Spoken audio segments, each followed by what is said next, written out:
Oi gente, tudo bem com vocês? Meu nome é Edmilson, sou estudante de Psicologia atualmente no 6º semestre. Eu sou a Emily, eu sou estudante de Psicologia também, estou no 9º semestre. E eu sou a Tainara, também estudante de Psicologia, estou atualmente no 5º semestre. Hoje a gente vai estar dando para vocês essa oficina aqui sobre divulgação científica e dar algumas orientações também para vocês sobre o trabalho final da disciplina de percepção. Vamos lá então? A gente separou esses tópicos, primeiro o que é divulgação científica, depois falar um pouco sobre como se escrever um texto de divulgação científica, depois um pouco sobre direitos autorais, plágio e referência, que tipo de recursos vocês podem usar e dar alguns exemplos.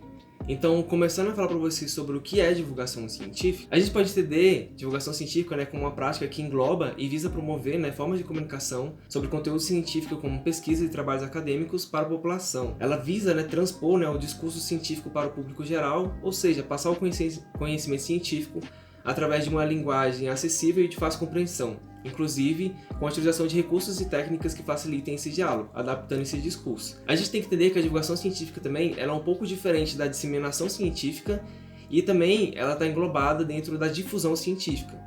A difusão científica ela envolve toda a forma de comunicação científica, seja ela uma comunicação técnica ou não. Já a disseminação científica ela envolve uma comunicação que é mais técnica e especializada, como por exemplo os artigos científicos e também os periódicos científicos. Um exemplo de difusão científica seria, por exemplo, o jornalismo científico, que é uma linguagem que é acessível para toda a população, mas envolve conceitos e técnicas científicas também. Quais são as vantagens da gente utilizar a divulgação científica? Basicamente, a divulgação científica ela contribui para a educação científica de toda a população. Ela tem a possibilidade de inspirar as pessoas a seguir a carreira científica, ela consegue romper os estereótipos do cientista na sociedade, a ideia que a gente carrega do cientista sendo o físico, o biólogo e o químico, e a gente consegue entender um pouco melhor sobre como é feita a ciência no Brasil. Mostra também de forma simples e prática a contribuição científica para o desenvolvimento dentro das sociedades. Também a gente tem a possibilidade de centralizar o conhecimento que é produzido dentro da academia e torna mais acessível a produção de conhecimento para todo tipo de pessoa. Dentro da divulgação científica, a gente tem diversas formas de promover o tipo de conteúdo. A gente pode fazer vídeo, a gente pode trabalhar com áudio, a gente pode trabalhar com imagem e também texto, que é o que vocês vão utilizar dentro da disciplina. A divulgação científica por vídeo, por exemplo, é geralmente vídeos que trabalham conceitos científicos. Eu trouxe 2 exemplos para vocês aqui, que é o canal do Átila, o do Nerdologia, e também o canal do Ciência Todo Dia. Geralmente esses canais eles falam sobre conceitos científicos com uma linguagem mais acessível para a população e também tenta correlacionar as pesquisas científicas com alguns temas que a sociedade se interessa. No caso do Átila, ele vai trazer todo um contexto de cultura pop para poder falar um pouco sobre os conceitos científicos. Já o Ciência Todo Dia, ele já trabalha com várias outras coisas relacionadas à física, uma linguagem um pouco mais técnica, mas também muito acessível para a população. A gente também tem a divulgação científica por áudio. A forma mais comum de divulgação científica por áudio que a gente tem atualmente são os podcasts, que acabaram explodindo nos últimos tempos. Eu trouxe 2 exemplos aqui de podcast para vocês, que é um dos podcasts que o Átila participa também, que se chama Nerdcast. Nesse podcast eles visam falar sobre vários conceitos científicos, falar sobre diversos temas também que envolvem a cultura pop e também os aspectos da sociedade também. A gente também tem uma divulgação científica que ela é feita através de imagem. Esse tipo de divulgação é muito comum dentro das redes sociais, então Instagram, Facebook e Twitter. Geralmente eles utilizam algum tipo de imagem bem chamativa com o conteúdo de alguma pesquisa, resultado de pesquisa, algum projeto que está sendo desenvolvido para trazer esse tipo de informação para a população. As redes sociais acabam tendo um potencial muito grande de divulgação científica, já que muita gente utiliza e tem uma facilidade muito grande de dispersão de informação. As imagens que eu utilizei aqui, por exemplo, são do perfil Ciência Brasileira do Instagram. E por fim, a gente tem a divulgação científica por texto, que é o tipo de divulgação mais comum que é mais utilizado. Então, dentro do tipo de divulgação científica por texto, as pessoas geralmente tentam desenvolver um texto que fala sobre algum assunto específico dentro da ciência. Pode ser um conceito, uma teoria. E também, é muito comum também desses textos eles correlacionarem um assunto daquela teoria com algum tema que chama a atenção da sociedade. Então, em vez de você falar simplesmente de memória de trabalho, memória operacional, atenção, sobre como funcionam essas funções cognitivas propriamente ditas, é interessante talvez você correlacionar com algum tema que atrai a atenção da sociedade. Esse exemplo aqui, por exemplo, é um artigo que fala sobre as capacidades cognitivas relacionadas aos videogames, por exemplo. Bom, agora trazendo uma informação mais prática para como vocês podem escrever, que estilo usar e tudo mais, vou dar algumas dicas sobre a escrita propriamente dita de um texto de divulgação científica. Bom, na internet tem muitos materiais disponíveis sobre como escrever, algumas sugestões de estrutura e tudo mais. E eu encontrei um guia de divulgação científica bem completo Em um dos capítulos, que é esse capítulo do Pequeno Manual de Divulgação Científica, que foi escrito pelo Cássio Leite, ele traz um resumo de um texto que ele já tinha produzido anteriormente com o intuito de auxiliar os cientistas a divulgarem os seus trabalhos. Daí, ele elenca alguns tópicos que seriam interessantes ter em mente quando se vai escrever um texto de divulgação científica. Como, por exemplo, como o Edmilson já falou, é um texto que procura aproximar o cotidiano, o público, atrair as pessoas para ler o texto. Então, é interessante você fisgar o leitor de alguma forma.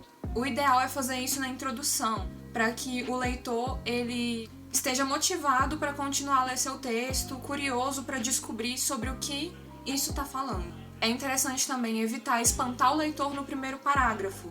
Então, evitar trazer de cara os conceitos mais complicados, fórmulas, porque o leitor pode acabar abandonando a leitura assim. Usar e abusar do uso de analogia. Na ciência, a gente tem uma série de conceitos, um linguajar próprio.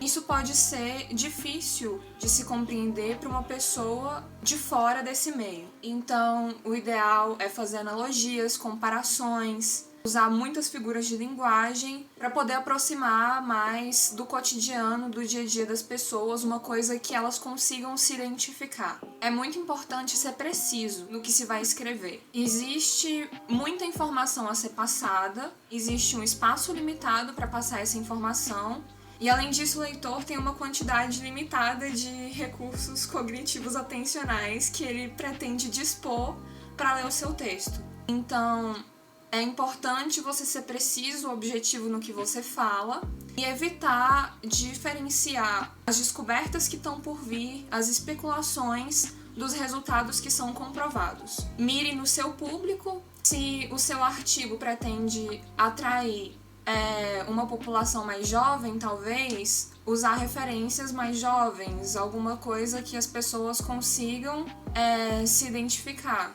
Crianças versus especialistas, separar todo um arcabouço de imagem e tudo. Evite fórmulas e, se for necessário, explique essas fórmulas sem rococós.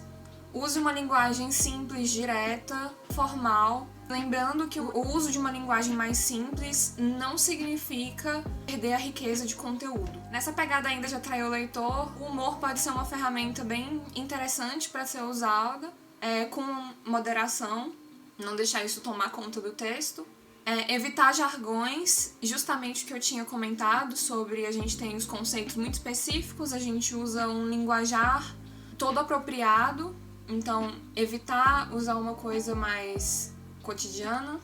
Explique sempre. Isso complementa essa questão de evitar os jargões, mas é necessário trazer os conceitos científicos, afinal você está tentando transmitir justamente isso. Então, se você vai falar, por exemplo, de mitocôndria, ao invés de você usar os termos propriamente ditos, você pode falar de uma fábrica de energia da célula, por exemplo. Quem é, o que faz e onde nasceu. É importante quando você vai citar algum ator importante para aquela área que está sendo abordada, você contextualizar um pouco a data em que ele nasceu, onde ele viveu, o que ele trabalhou, talvez. O uso de siglas tem que ser informado por extenso, num primeiro momento.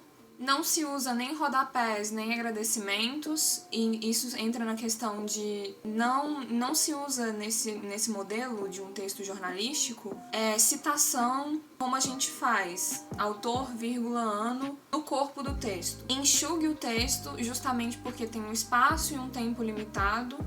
E por fim, para essa parte de linguagem, não dê falsas esperanças ao leitor. Temos agora o exemplo da pandemia. Então, a divulgação científica nesse tópico, por exemplo, ela tem que ser feita de uma forma muito consciente, porque dependendo do que se escreve, pode levar o público a tomarem decisões ou a terem uma esperança que não condiz com os avanços que se tem até então. Bom, já em relação à forma, obedeça a ditadura do espaço-tempo, que é uma coisa que eu já comentei algumas vezes. Nem 8, nem 80. Tenta equilibrar A forma como você distribui o conteúdo pelo seu texto, respeitando o número de palavras que o veículo que você vai publicar exige, claro. Sugira títulos. Título é o que vai chamar a atenção do leitor. É a primeira coisa que vai ser lida. Então, criar os títulos é quase uma arte. E justamente como o Edmilson comentou, se você associar coisas que as pessoas gostam, que comumente já atraem, é bem interessante. Falar de jogos ou de tópicos de redes sociais ou de relacionamento, tudo costuma atrair bastante as pessoas. Dê uma pausa ao leitor, se possível, tentar encurtar os parágrafos para a leitura não ficar muito cansativa. Procure enviar imagens. Imagens são muito interessantes para ilustrar o texto e podem ser usados gráficos, esquemas, tabelas, mas evitem que esses recursos eles sejam complicados demais para se interpretar. E ponha legenda nessas imagens. E lembre-se de dar os devidos créditos pelas imagens que vocês usaram.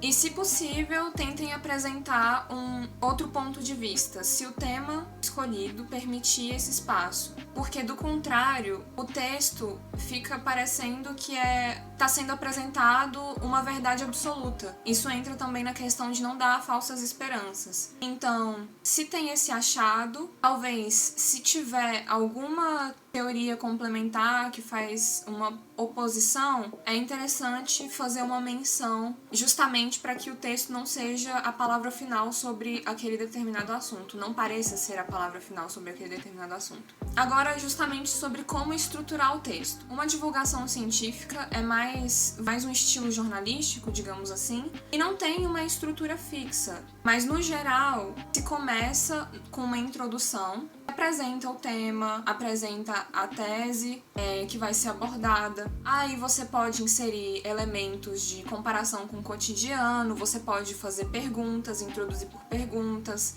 fazer uma pequena narrativa. É bem livre. Em sequência, depois dessa introdução, você vai fundamentar o que tem sido feito na área, o que aquele autor fez naquela pesquisa, apresentando justamente as provas, as evidências que ele encontrou. E aí se faz muito uso de exemplos, de comparações, apresentando a relação de causa e efeito, os resultados, os dados estatísticos, claro, com moderação. E é interessante fazer um fechamento, novamente relembrando qual a importância de abordar esse tema, o que ele traz de novidade para a sociedade, a utilidade dele, para que isso é importante para o dia a dia das pessoas, o que elas podem fazer com esse material que você acabou de apresentar para elas. Bom, vou falar um pouco sobre as modalidades de textos, isso tendo em base o blog Eu Percebo, que é administrado pelo professor Rui, que é o professor da disciplina de percepção. Então, a gente aceita 4 modalidades de textos no Eu Percebo. O primeiro deles é o texto didático. E aí, o que é o texto didático? Você geralmente tem um tema, e aí você vai falar sobre esse tema. Por exemplo, eu trouxe aqui o texto Psicofísica Clássica, a Lei de Weber. Então, nesse texto específico, você vai falar sobre a Lei de Weber. É um conteúdo mais didático. A gente também tem a atualização da literatura. Então, o que seria isso? Geralmente, você pega um texto internacional que tenha sido publicado, recentemente, e aí você pode pegar esse texto e tentar traduzir para o português, mas não traduzir literalmente, É só tentar pegar os conceitos básicos, que são principais, os conceitos fundamentais daquele texto, e tentar explicar de uma forma que seja clara e concisa, Então eu trouxe aqui o texto Sexto Sentido, além dos sentidos básicos. Se vocês clicarem, no slide, é possível ser redirecionado diretamente para os textos. E também trouxe aqui uma das modalidades, de textos que a gente está aceitando no blog do Eu Percebo, é a compilação de literatura. Então, o que é a compilação de literatura? Você vai pegar a literatura que está disponível acerca de um determinado tema. Então, por exemplo, trouxe aqui o texto Erros de Impedimento no Futebol, a Física e a Psicologia Experimental em Defesa dos Bandeirinhas. Então, o que esse texto vai falar? Ele fez uma compilação de literatura sobre os erros de impedimento no futebol, sobre o ponto de vista da física e da psicologia experimental. E, por último, tem a modalidade de texto historiográfico. Então, o que é o texto historiográfico? Você vai falar sobre a vida e sobre a obra de algum autor ou autora que tenha sido relevante para a área e vai falar sobre ele, né, ou sobre ela. E aí, por exemplo, eu trouxe aqui o texto Quem foi Carolina Bore? Então, você vai basicamente escrever sobre um determinado período na história ou sobre uma pessoa que tenha sido relevante para a área. Com relação à estrutura e ao formato do texto, né? Então, como que eu devo seguir, quais são as regrinhas, né, que eu devo seguir para publicar um artigo, um texto no blog do Eu Percebo. Então, a gente tem algumas dicas gerais que basicamente são coisas que a Tainara e o Edmilson já falaram antes, que é você escrever de forma clara, de forma concisa, para que todo mundo entenda seu texto. Então, você vai estar escrevendo tanto para pessoas que já são experts na área, pessoas que já têm um conhecimento sobre aquele tema, ou também você vai escrever para pessoas que nunca ouviram falar daquele assunto. E aí você tem que escrever o seu texto de forma que ambos os casos entendam aquilo que você está querendo passar.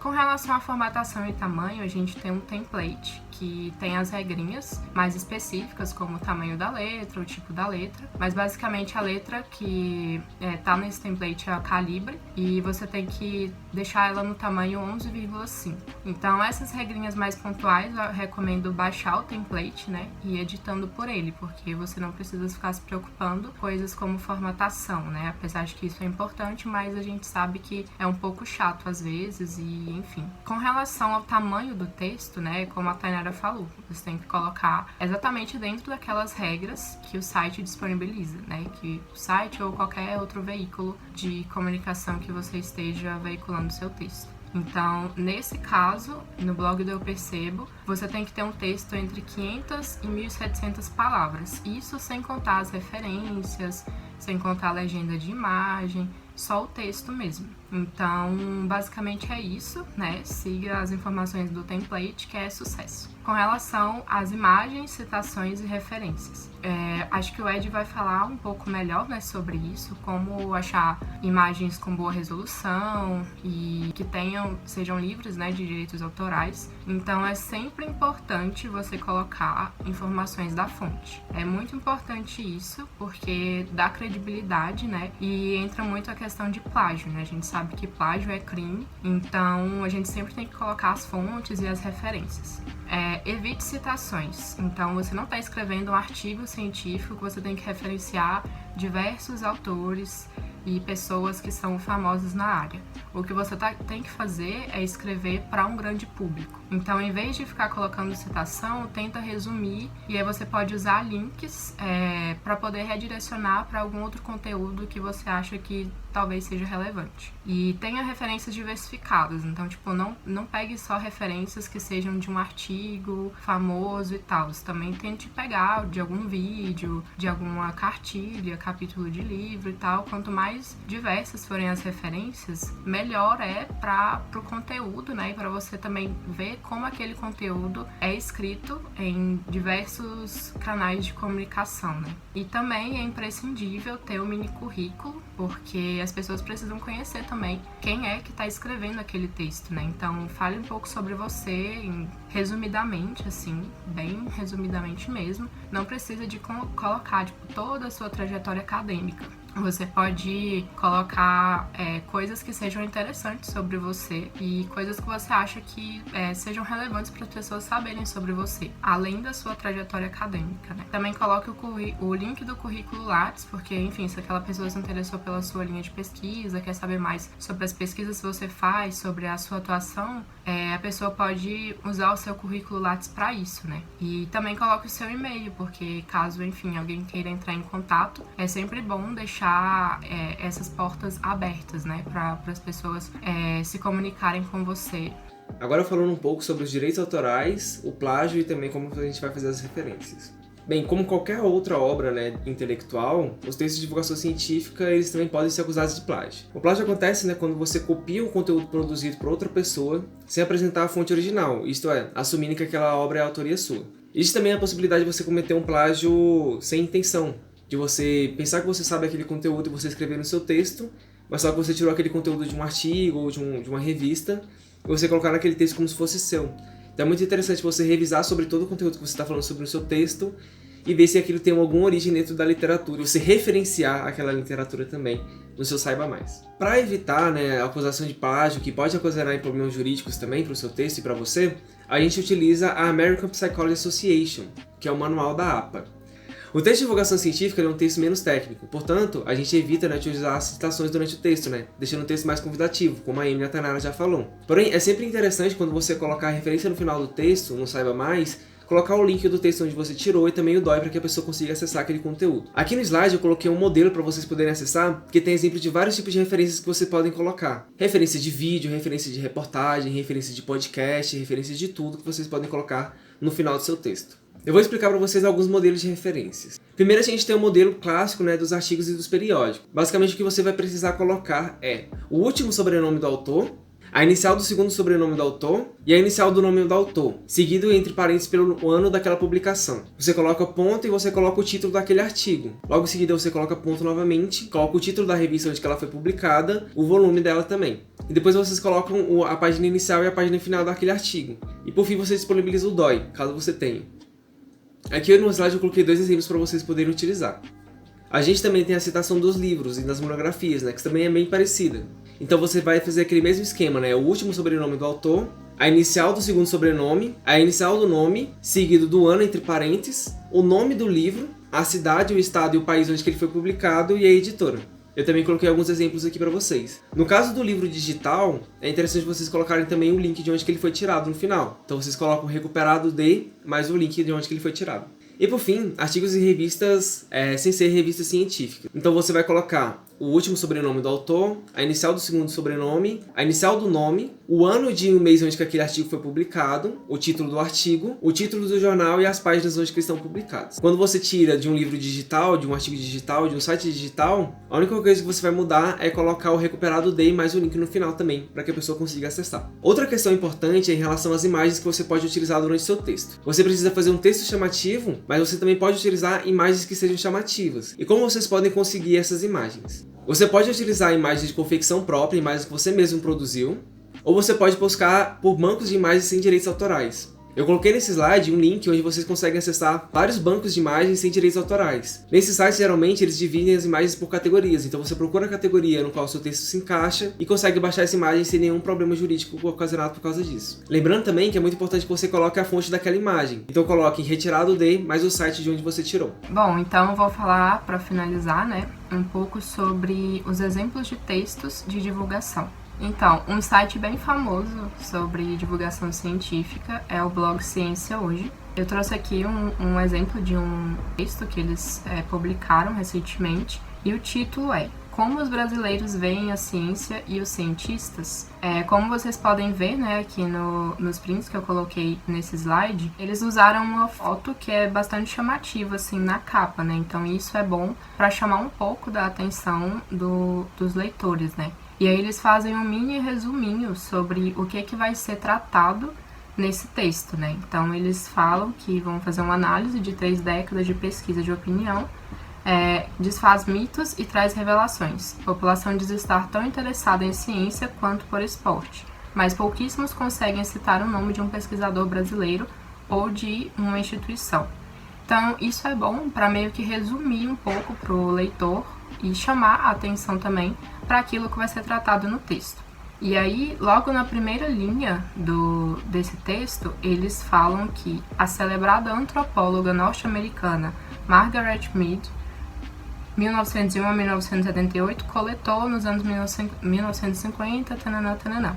É importante isso porque isso retrata justamente uma coisa que a Tainara falou antes. Então, em vez de você simplesmente colocar o nome da pessoa, é melhor você contextualizar quem é aquela pessoa. Então eles falam que a Margaret Mead foi uma antropóloga norte-americana que nasceu em 1901 e morreu em 1978. Pronto, o leitor, ele já tem pelo menos algum tipo de informação sobre aquela pessoa.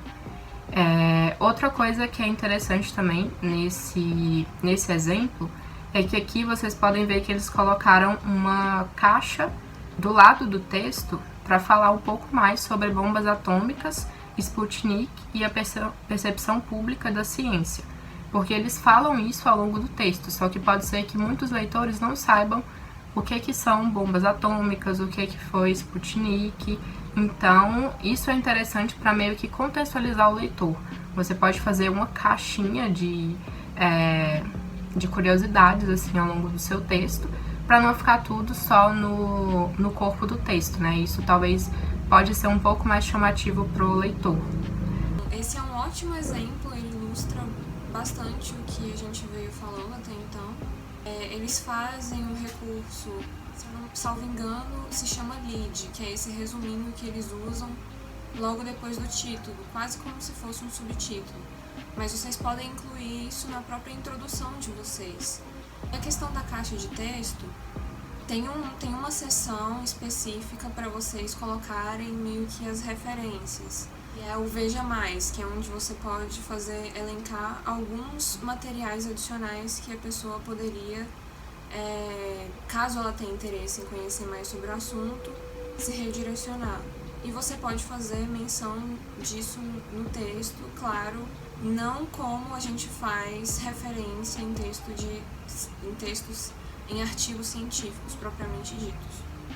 Outra coisa também que é interessante de colocar no texto são hiperlinks, porque, por exemplo, se você vai falar de algum tema que tem algum outro texto que foi publicado no blog, que tem alguma coisa parecida com esse tema que você está falando, você pode usar o hiperlink para redirecionar o leitor para esse outro texto. E assim você complementa um pouco o assunto com outros temas que também já estão sendo tratados no blog. Além disso, você também pode colocar links para outras plataformas também.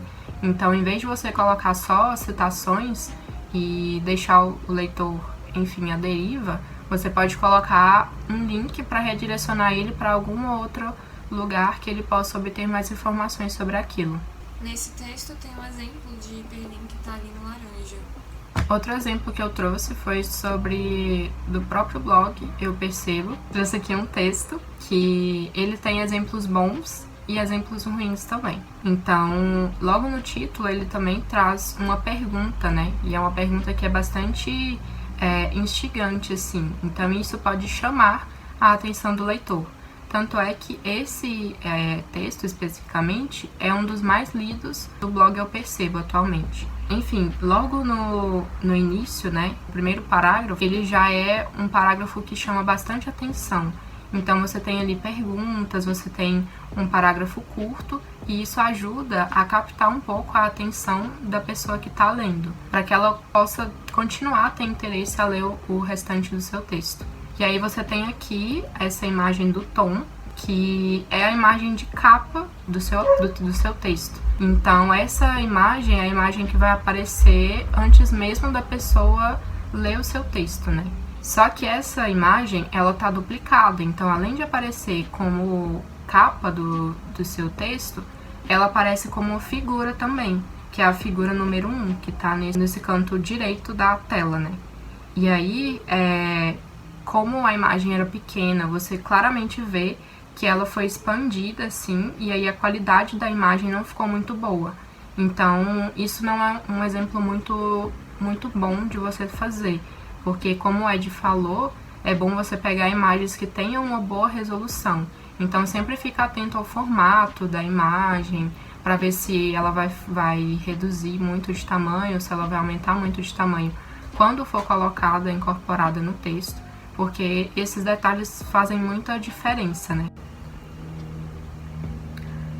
Tá, então aqui, por exemplo, essa imagem, a legenda dela tá bem completa, né? Então você tem aqui informações sobre a fonte da imagem, mesmo que não esteja de boa qualidade, é sempre bom também tentar procurar alguma imagem que se encaixe no espaço que você tem disponível, né? Para não ter esses problemas, esses erros de a imagem ficar com a qualidade pior do que ela realmente é. Bom, gente, então é isso. A gente tentou resumir um pouco para vocês, né, sobre como escrever um texto de divulgação científica. A gente espera que esse conteúdo ajude vocês na hora de escrever o texto final da disciplina. E é isso, muito obrigada. Se vocês tiverem alguma dúvida, algum comentário, alguma sugestão, fala com a gente. Aqui tem o e-mail, né, que vocês podem entrar em contato com a gente. Também tem os outros canais da disciplina, né? Também, se você tiver qualquer dúvida, comentário, sugestão, também deixe nos comentários aqui do YouTube, que a gente vai tentar responder pra vocês o mais rápido possível, tá? Lembrando que esse vídeo foi gravado pro semestre de 2020/1. Se você tá em um semestre diferente, pode mandar e-mail pra gente, entrar em contato, a gente vai ajudar da forma como a gente puder, se sinta livre para fazer isso. E os slides, eles vão ficar disponíveis, né? Mesmo para quem não é aluno da disciplina na UNB, a gente vai colocar um link para quem quiser acessar os slides e assim ter acesso aos links e aos outros conteúdos que a gente colocou de orientação, né? Tchau, tchau, Tchau, gente. Até Tchau. mais.